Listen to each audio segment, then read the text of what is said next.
I decided to come outside today. It's a pretty sunny day. It's a little bit hot, but decided to come outside for this one today. These things have been on my mind for a bit from time to time, and some of them I find a little bit funny. But I see lists every now and then. Being a kid of the 60s and 70s, I see lists of things that were normal in the 60s or 70s that are banned or even illegal today. Yeah, look at my hair. I just came back from the beauty shop today. Yeah, it'll never look like this again. I'm not that good. But anyway, so I got this list and I thought, well, let's just talk about this a little bit. So there's things that kids did in the 60s. Now the title of this article actually says illegal. So I want you to keep that in mind as we go through here. That would be illegal today. So one of them is unsupervised kids. Well, you know, we grew up on the farm. We were unsupervised a lot of the time, and we didn't die, we didn't kill one another. We weren't in town, so I don't know about the dangers of being in town or strangers or anything like that, because we were raised out in the middle of nowhere, so it didn't really matter. But yes, we didn't have supervision a lot of times. With my own kids, I didn't supervise all the time. When we were back in the woods, they would go build forts or whatever they wanted to do, or play in the creek, and I had a whistle. And I told them they could go play and do whatever they wanted to, but when they heard the whistle, they needed to yell, so I knew that they were okay. So that was kind of our code, what we did. But, you know, I'm not saying that mom and dad neglected us. You know, they had things to do, and we were just kids playing. So anyway, that is considered illegal. I guess you can get arrested for a child neglect or some such of a thing like that. Okay, so riding without seat belts. Well, you know, cars didn't have seat belts in them much until about 1968. So, you know, I was born before then.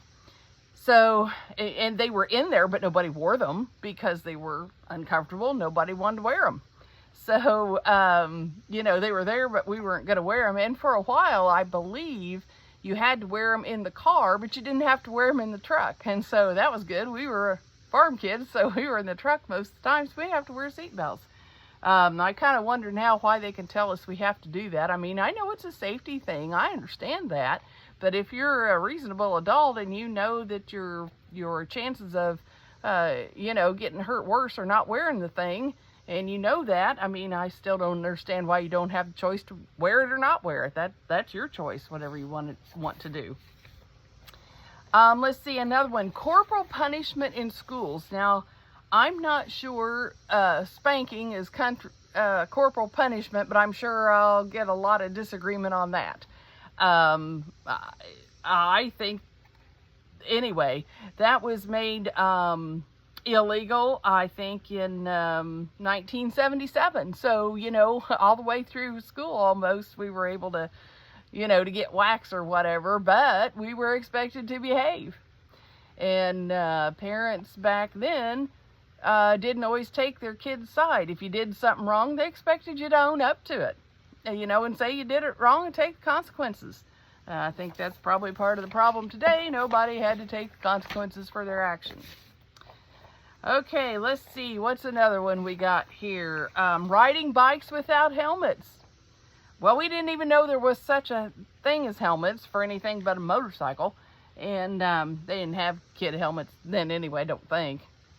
Anyway, we rode bikes all over the place. We made our own, got out boards, and we rode boards up little hills of stuff we'd make, and we jumped them all over the place. We never thought anything about wearing a helmet. You know, we wrecked, we got, you know, scraped, we wrecked on gravel, we got gravel in our cuts, and then here comes Mom with the methylate bottle. If you do not know what the methylate bottle is, oh, I tell you what, you are a lot younger than me. That stuff was the cure-all for any kind of cut or anything you had. When that thing came out, you knew it was going to hurt. I remember one time I did something, I'm pretty clumsy, so who knows what I did, but I came in the house and I had this blood, you know. Mom said, I'll go get the methylate. Oh, no, not the methylate, you know. So here she comes with it, and I said, how's come that we have to use methylate? Everybody else is using that spray stuff. I can't remember what it was. Bactine. Everybody was using Bactine. Not our house. No, we still had methylate.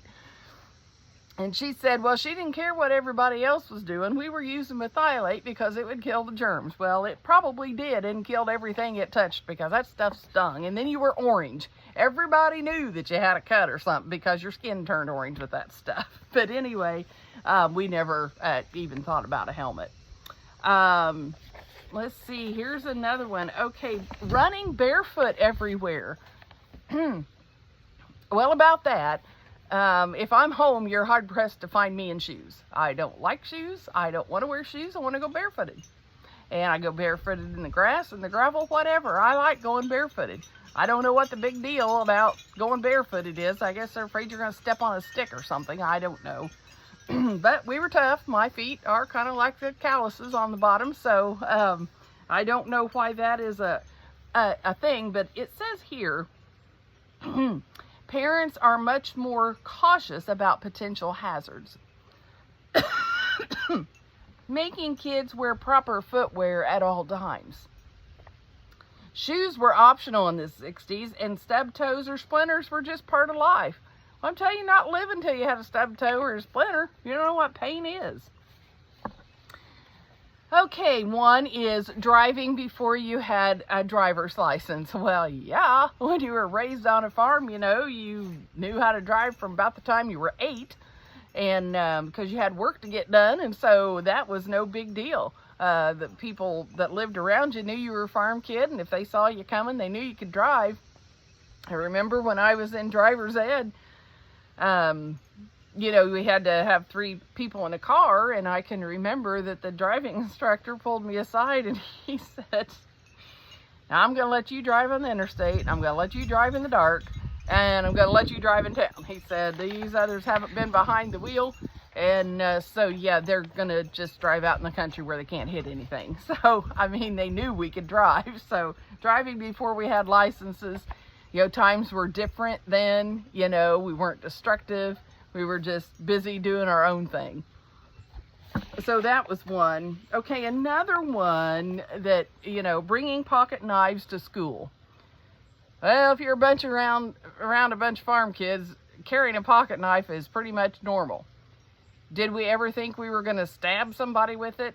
No. A pocket knife was for cutting the strings on a bale of hay or a bale of straw, or using it to dig dirt out of something, or dig down in the dirt when you planted corn to see if it had sprouted, or beans. You know, pocket knife wasn't for injuring anybody, and thought never crossed our minds. So it makes me wonder what in our society has made that cross people's mind, to use a pocket knife to hurt somebody. I don't understand that one, but that was a big one, I guess. And a couple of my favorites here to end. Riding in the back of a pickup truck.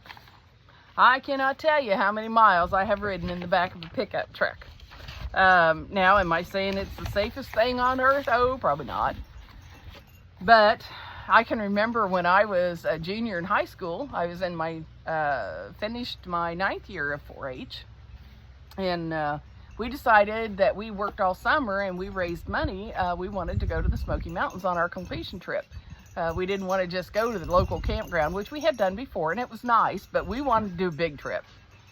So we get 2 pickup trucks with camper shells on them, sleeping bags in the back, and us kids piled into the back of those and rode 5.5 to 6 hours in the back of a pickup truck to the Smoky Mountains, had tents in a 3rd truck, and, you know, took our food, camped over, you know, food over the campfire, came back by Cumberland Falls, and came back that way. And I never thought of anything about that being, you know, unsafe or anything. Oh, we had a great time.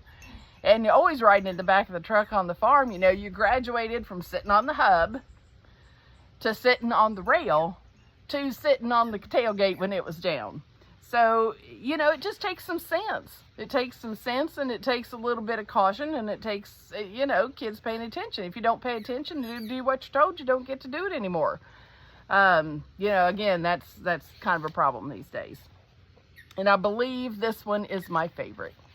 That, remember I told you it was under the listing of things kids can do in the 60s that would be illegal today. Drinking from the garden hose. Now, I don't know if there's garden hose police. If there are, I don't know who pays for them, and I don't know where they're at.